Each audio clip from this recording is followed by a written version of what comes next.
आज भी हमने बड़े भारी दिल से कबूल किए। आपको पता है उस वक्त का इलेक्शन जो था वो आरओ इलेक्शन था, मैजिक इंक का इलेक्शन था। हमने 2018 के भी नताइज बावजूद इसके कि वो आरटीएस का इलेक्शन था, हमने उसे कबूल किया, पाकिस्तान के इंटरेस्ट में कबूल किया। सदर आसिफ अली जरदारी साहब 2018 में जब कौमी असम्बली के फ्लोर पर आए, उन्होंने तकरीर फरमाई तो उन्होंने कहा कि पाकिस्तान के मसाइल के हल के लिए पाकिस्तान पीपल्स पार्टी अपना पॉजिटिव किरदार अदा करेगी, अपना मुस्बत किरदार अदा करेगी।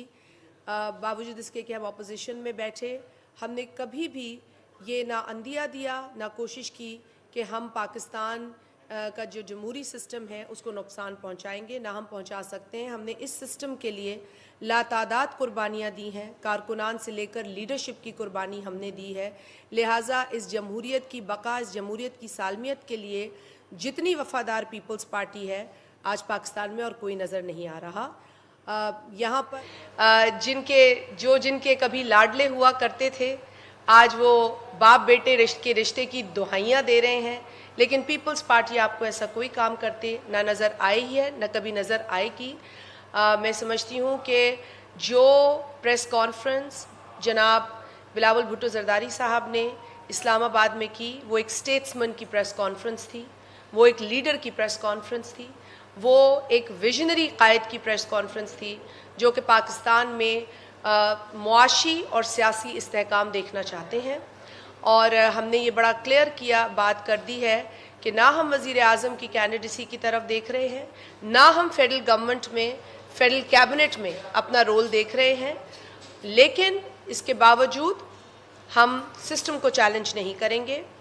हम अपने साथ होने वाली तमाम तर इलेक्शंस के दौरान जो ज़्यादतियाँ हैं, जो इरेगुलरिटीज़ हैं, जो रिगिंग के मामलात हैं, जो हमारी कंसर्न्स हैं, उसको कंपाइल कर रहे हैं। बहुत सारी कंप्लेंट्स हमारे पास हैं, चाहे सिंध हो, पंजाब हो, केपी हो, बलूचिस्तान हो। बलूचिस्तान में हमारे लोग पुरअमन एहतजाज कर रहे हैं, बड़ी तादाद में हमारे लोग वहाँ एहतजाज कर रहे हैं। लेकिन हम हर काम आइन और कानून के दायरे में रह के करेंगे, हम सिस्टम को चैलेंज नहीं करेंगे। हम तरतीब दे रहे हैं, उन तमाम कंप्लेंट्स को कंपाइल कर रहे हैं।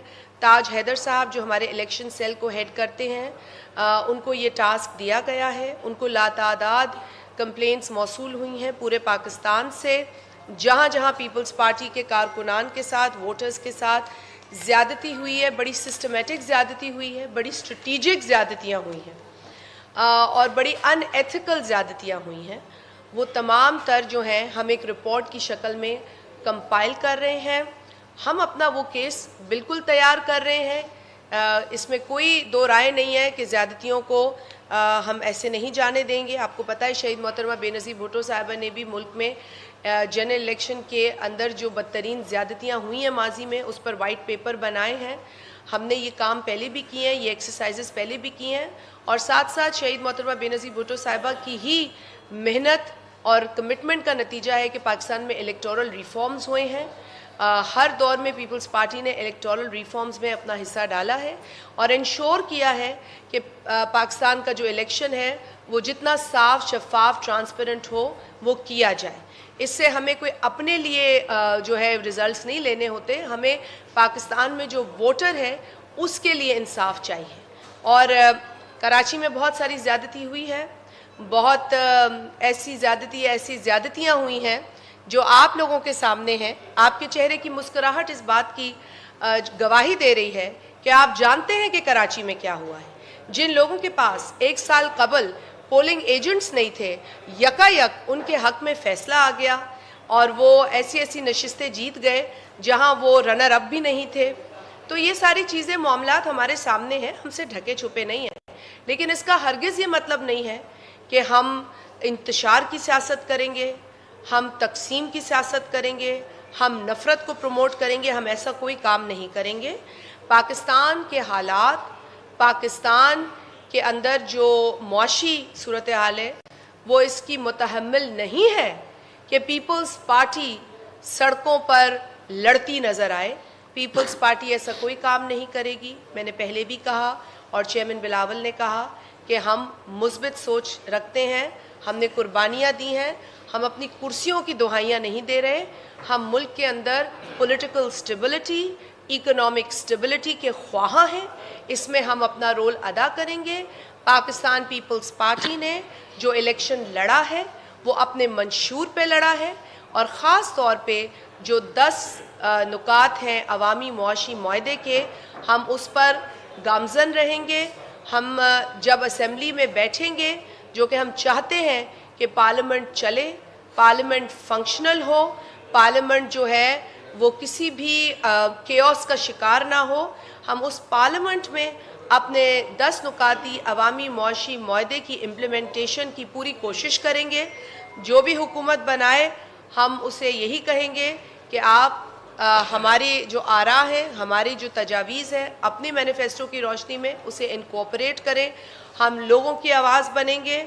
हमारे जो पिसे हुए लोग हैं, जो मुआशी तौर पर दीवार से लगे हुए लोग हैं, हम उनकी रिप्रेजेंटेशन करेंगे, हम उनकी आवाज़ बनेंगे, हम लोगों के हुकूक की आवाज़ वहाँ बनकर जाएंगे। हम पार्लियामेंट को, अवामी जो फोरम है उसको फंक्शनल बनाने में, उसको कारामद बनाने में हर मुमकिन अपनी कोशिश करेंगे, और हम नहीं चाहेंगे कि पाकिस्तान के अंदर फिर से कोई केओस हो। क्योंकि मैं सिर्फ बिलावल साहब के वो अल्फाज दोहरा रही हूँ जहाँ उन्होंने कहा कि एक वो जमात है जो आज़ाद PTI की तरफ है और वो अपने नंबर्स लाए हैं, फिर नून लीग है जो नंबर्स लाए हैं, और फिर हम हैं। और वो जमात अगर नहीं बैठना चाहती पीपल्स पार्टी के साथ, लेकिन नून लीग हमारे पास आई है पेशकश लेकर, तो हम ये नहीं देख रहे कि कौन हमारे पास आया है। हम इस वक्त ये देख रहे हैं कि हम कितनी जल्दी पार्लियामेंट का क़याम मुमकिन कर सकते हैं, पार्लियामेंट के फोरम को रिवाइव कर सकते हैं और अवाम के मसाइल हल कर सकते हैं।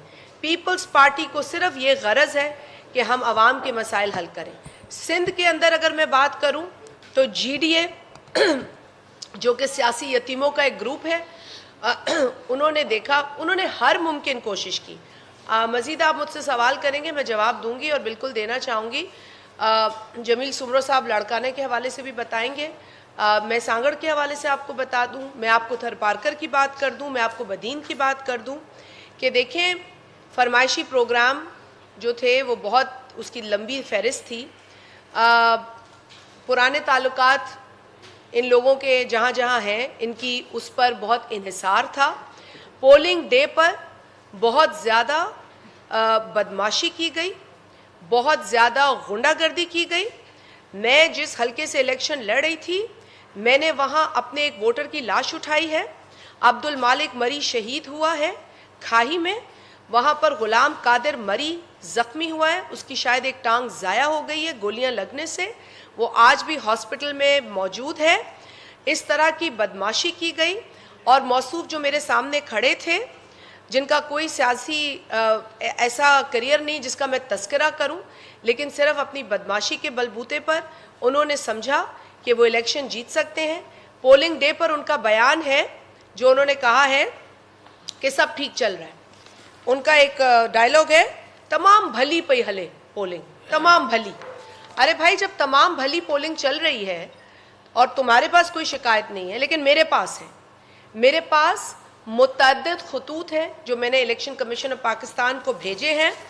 मेरे पास आपके साथ शेयर करने के लिए, देखें जो लोग लड़ने आए थे वो भिट भाईटी और खाई की पोलिंग्स पे गुंडे लेकर आए थे। 28 लोग अरेस्ट हुए, 28 लोग, जिसमें से 2 या 3 सांगड़ के थे, बाकी सब सांगड़ से बाहर के थे, सब। और उसमें से कई रूपोश लोग थे, क्रिमिनल्स थे। ये सब पुलिस के पास रिकॉर्ड है। इसके अलावा 45 मिनट स्ट्रेट फायरिंग की गई है। मैं क्योंकि अपने हलके में थी, आप लोगों के साथ मेरा वहाँ के मीडिया के थ्रू राब्ता था, मैंने 9 तारीख को प्रेस कॉन्फ्रेंस क्यों नहीं की, क्योंकि 9 तारीख को अब्दुल मालिक मरी की तदफीन हो रही थी।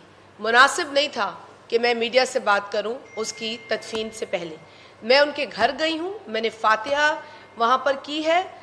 मैंने जो शहीद होने वाले उनकी फैमिली, 26 साला नौजवान को गोलियां मारी गई। मैं क्या जवाब दूं उसकी माँ को, उसकी जवान बेवा को, कि ये होता है इलेक्शंस के अंदर?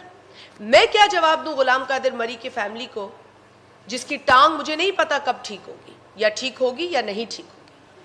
मैं क्या जवाब दूं उन लोगों को जो सांगड़ PS40 में मार खा रहे थे, और उसकी भी मेरे पास पूरी तफसील है। मेरे पास एक वीडियो मौजूद है जो मुझे नवीद डेरो ने भेजी है, और मैं आप लोगों के साथ ये बाद में शेयर भी कर सकती हूँ। ये वीडियो है, फायरिंग हो रही है, आवाज आप सुनिएगा। ये अंदर जो पोलिंग इंचार्ज है, ये फायरिंग की आवाज है। ये हो रहा था सांगड़ के अंदर। देखिए, हम लोग की आदत नहीं है ड्रामे करने की। मैं टिकटॉकर नहीं हूं, मैं सियासतदान हूं। मैं टिकटॉक नहीं बनाती, मैं सियासत करती हूं और ग्रास रूट्स पे करती हूं। मेरी बेटी, मेरा बेटा, मेरी फैमिली मेंबर्स सब मेरी कैंपेन में, तो मैं तो कभी भी सोच नहीं सकती कि लॉ एंड ऑर्डर मैं कभी अपने हाथ में लूं। क्यों? क्योंकि जो अपने बच्चे कैंपेन में लेके जा रहा है, डोर टू डोर मेरी बेटी ने किया है, मेरी बेटी ने किया है। जो अपनी फैमिली को उतारता है वो कभी इस तरह के काम नहीं कर सकता। बल्कि मैं तो कहती हूँ जो नहीं भी उतारता उसे भी ऐसे काम नहीं करने चाहिए। लेकिन कम से कम मैं एक मैसेज लेकर शहीद जुल्फिकार अली भुट्टो के कारकुन की हैसियत से 2013 में उतरी थी सांगड़। 2013 में मैंने कामयाबी हासिल की, 2018 में मैंने कामयाबी हासिल की। लोगों का माइंडसेट बदला।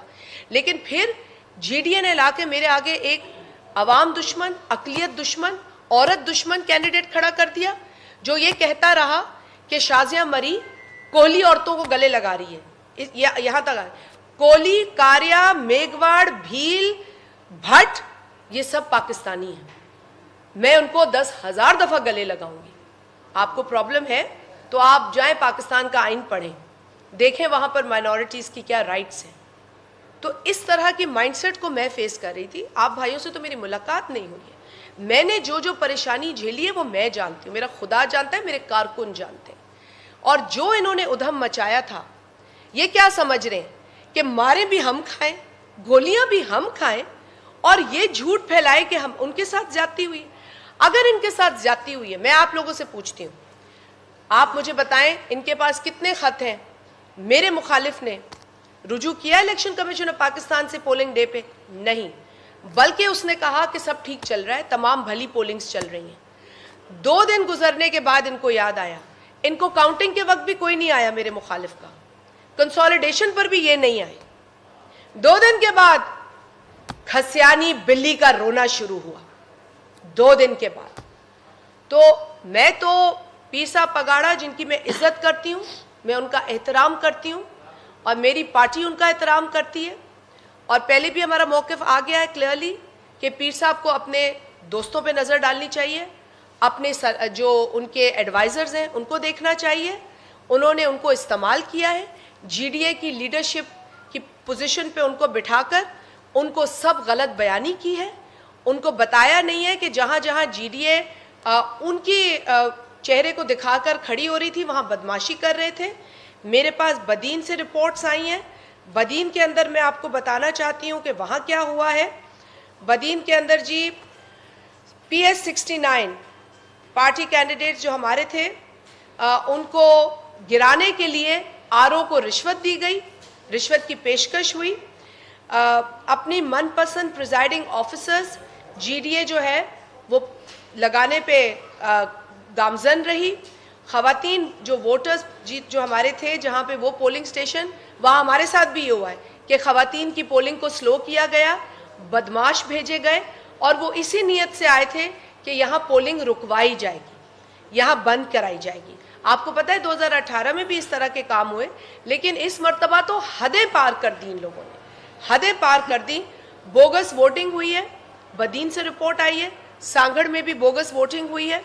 सांगड़ में ये क्या, ऐसे कैसे हो सकता है कि 110 पोलिंग स्टेशंस PS40 में जो सिर्फ पीपल्स पार्टी के वोटर्स हैं, वहाँ वो वोटिंग जो है उसका रेशो इतना कम है, लेकिन जो 20 है जहाँ पर हमारे मुखालफिन है, वहाँ 90% कास्टिंग हो गई।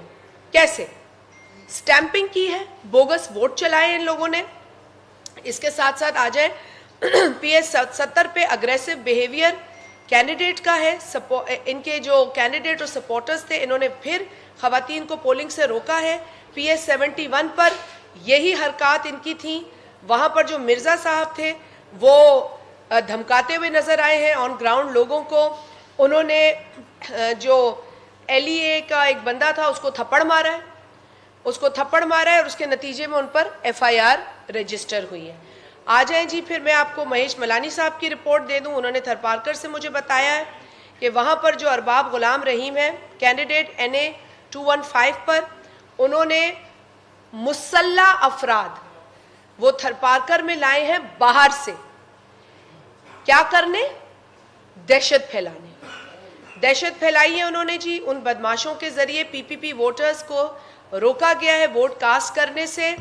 जो PPP के फेवर के पोलिंग स्टेशन से वहां धावा बोला है और हाईजैक किया है लोगों को वहां से। यही काम सांगड़ में किया गया। मतलब ये एक स्ट्रैटेजी है। देखें, अगर GDA का ये काम था, ये स्ट्रैटेजी थी, तो फिर मैं समझती हूँ कि ये पाकिस्तान के जमहूरी निज़ाम पर एक बहुत बड़ा सवालिया निशान है।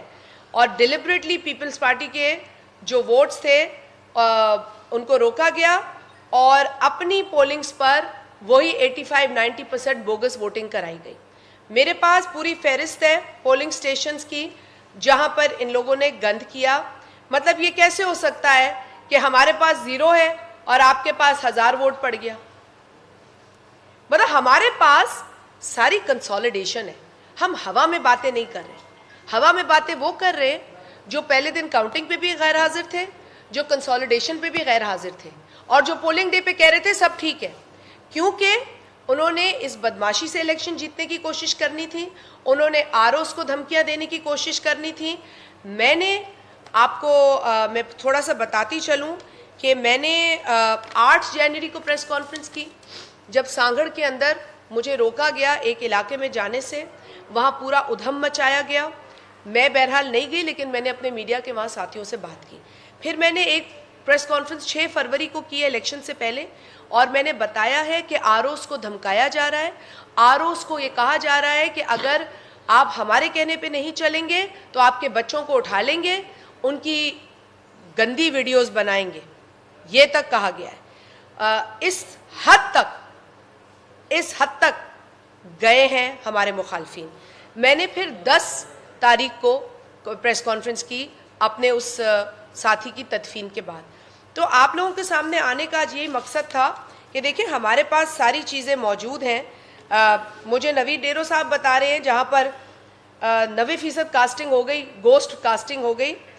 निज़ामानियों की पोलिंग पे निज़ामानी ऑफिशियल स्टाफ बैठा है, राजड़ों की पोलिंग पे राजड़ ऑफिशियल स्टाफ बैठा है। तो भाई सहूलतकारी किसके लिए हुई? अब नतीजा अगर अवाम के हक में आ गया, पीपल्स पार्टी के हक में आ गया, अकलियत जीत गई, तो ये रोना रो रहे हैं, ये बगैर किसी सबूत के रोना रो रहे हैं।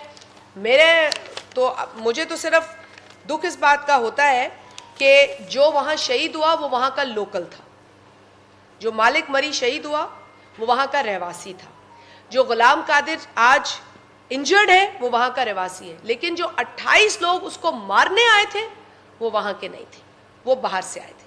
थरपारकर में जो लोग वहाँ के लोकल लोगों को मारने आए थे अरबाब गुलाम रहीम के साथ, वो भी बाहर से लाए गए थे। बदीन में जो लोग मारने आए थे वहाँ के कैंडिडेट्स को और वहाँ के वोटर्स को, वो भी बाहर से आए।